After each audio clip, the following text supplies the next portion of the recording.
আজকে তোমাদের সঙ্গে চাউমিনের রেসিপিটা শেয়ার করি। তো চলো, তোমাদের পরিমাণ মতো চাউমিন নিয়ে নেবে, একটা ক্যাপসিকাম, কিছুটা গাজর, কিছুটা বিট, পরিমাণ মতো বাঁধাকপি, চিনে বাদাম আর দুটো ডিম, 3-4টে মতো পেঁয়াজ নিয়ে নেবে।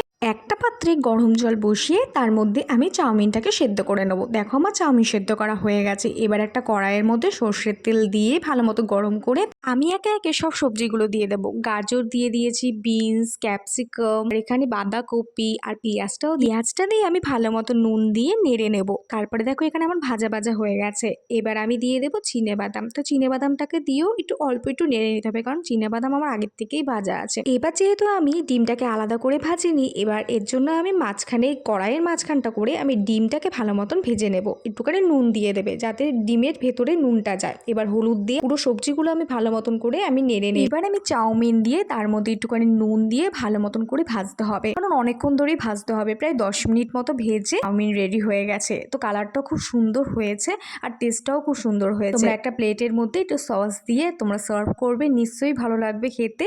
আর খুব কম সময়ের মধ্যে চাউমিনটা রান্না করে তোমাদেরকে দেখালাম। ধন্যবাদ পুরো ভিডিওটা দেখার জন্য।